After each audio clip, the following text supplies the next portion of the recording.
Baik, Assalamualaikum warahmatullahi wabarakatuh. Shalom, Om Swastiastu, Namo Buddhaya, dan salam kebajikan bagi kita semua.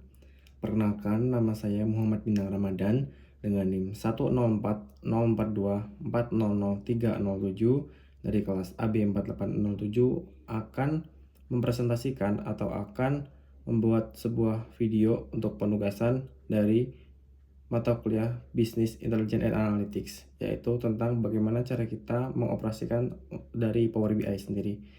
Untuk itu langsung saja kita masuk ke dalam videonya.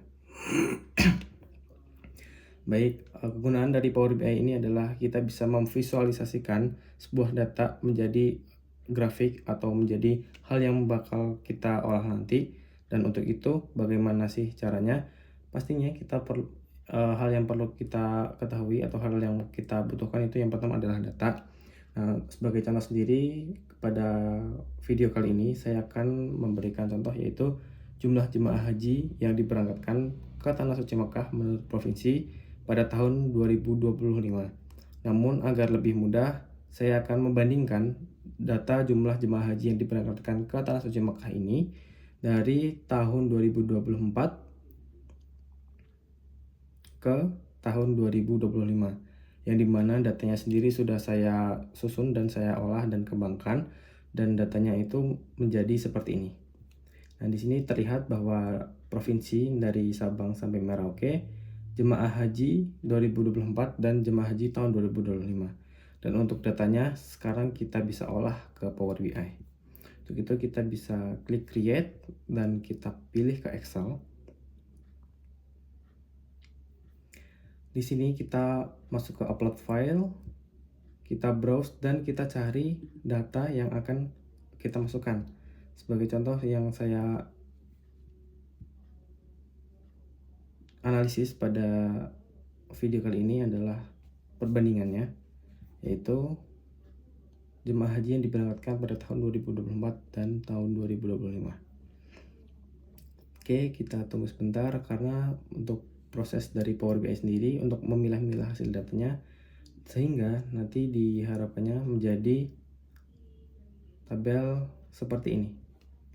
Ya, ini provinsinya sudah benar. Kita cek kembali sebelum kita masuk ke Power BI-nya.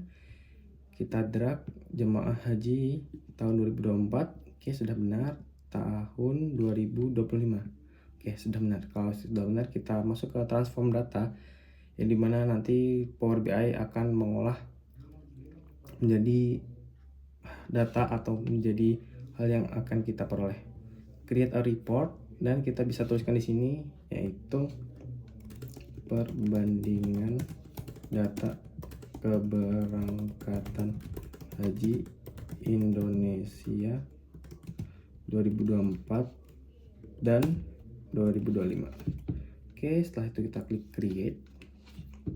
Oke, tunggu sebentar, biarkan Power BI-nya mengolah untuk bekerja dan mengklasifikasi data dari provinsi, dari tahun 2024 dan juga dari tahun 2025, seperti itu. Oke, pastinya memerlukan waktu sebentar.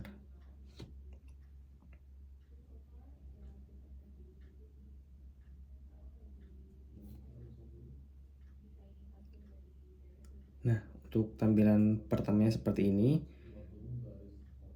dan untuk visualisasinya kita bisa pilih dari banyak hal nih yang ada di visualization. Itu kita sebagai contoh kita dari bar chart yang menyamping seperti ini, atau yang menyamping seperti ini. Oke, setelah itu kita klik yang sheet pertama, kita klik yang pertama itu dari provinsinya. Oke, kita bisa perbesar untuk data, untuk visualisasinya, dan kita pilih dari tahun 2024 ke 2025 ya, jangan sampai kebalik. Kita klik saja dari tahun 2024 dan tahun 2025. Baik, di grafik yang ada di Power BI ini telah digambarkan bagaimana data jemaah haji tahun 2024 yang digambarkan oleh tabel warna biru muda, dan juga tahun 2025 jemaah hajinya yang berwarna biru tua.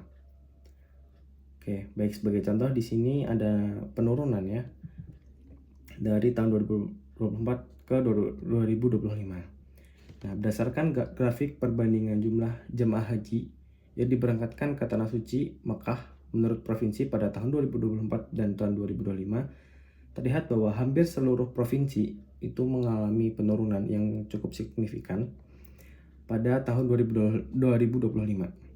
Nah, secara nasional, jumlah haji ini menurun dari angka totalnya, yaitu 211.298 orang yang kita dapatkan dari jemaah haji 2024 ini, dan juga tahun 2025, yaitu terjadi adanya penurunan menjadi 203.149 orang pada tahun 2025, yang artinya terjadi penurunan sebanyak 8.149 jemaah haji atau sekitar 3,86%. Nah, kondisi ini menunjukkan adanya pengurangan kuota atau penyesuaian kapasitas keberangkatan haji Indonesia berbandingkan dengan tahun yang sebelumnya. Provinsi dengan jumlah jemaah terbesar tetap didominasi oleh Jawa Barat, Jawa Timur, dan Jawa Tengah dengan posisi sekitar 39,7 ribu jemaah pada tahun 2024 dan turun menjadi 38,7 ribu pada tahun 2025. Selain provinsi-provinsi tersebut, sebagian besar provinsi seperti Banten, Sumatera Utara, dan DKI Jakarta juga menunjukkan adanya penurunan meskipun dalam jumlah yang lebih kecil. Nah, hanya beberapa provinsi yang relatif stabil atau mengalami kenaikan yang sangat tipis, namun secara keseluruhan tren nasional itu tetap menurun. Nah, dari sesi analisis prediktif, apabila tren penurunan sebesar 3,86% terus berlanjut, maka prediksi jumlah haji Indonesia pada tahun 2026, which is tahun sekarang, diperkirakan akan turun lagi jadi sekitar 195.000 hingga 196.000 orang saja. Provinsi-provinsi dengan kontribusi terbesar diperkirakan masih sama, yaitu dari Jawa Barat, Jawa Timur, dan Jawa Tengah yang tetap mendominasi meskipun jemaahnya kemungkinan akan sedikit berkurang kembali. Prediksi ini dapat berubah tergantung pada kebijakan, kuota dari pemerintah Arab Saudi, kesiapan fasilitas, serta keputusan Kementerian Agama Republik Indonesia. Dan kita tarik dari sesi analisis preskriptif, langkah yang sebaiknya dilakukan adalah melakukan evaluasi besar-besaran terhadap mekanisme distribusi kuota haji agar lebih proporsional sesuai dengan jumlah pendaftar dan panjang daftar atau waktu tunggu pendaftar yang lama di setiap provinsinya. Nah, selain itu, pemerintah juga perlu meningkatkan pemanfaatan teknologi sesuai dengan proporsionalnya dan sesuai dengan seperti pemanfaatan teknologi yang kita lakukan sekarang, yaitu business intelligence untuk memantau tren jumlah jemaah guna memprediksi kebutuhan kuota di masa mendatang serta mendukung pengambilan keputusan yang lebih cepat dan akurat. Nah, diharapkannya dengan strategi ini proses perencanaan keberangkatan haji kita yaitu menjadi lebih efektif, lebih transparan, serta sesuai dengan kebutuhan masyarakat yang ada di setiap daerah. Sekian video dari saya. Apabila ada salah kata ataupun perbuatan, mohon maaf yang sebesar-besarnya. Wassalamualaikum warahmatullahi wabarakatuh.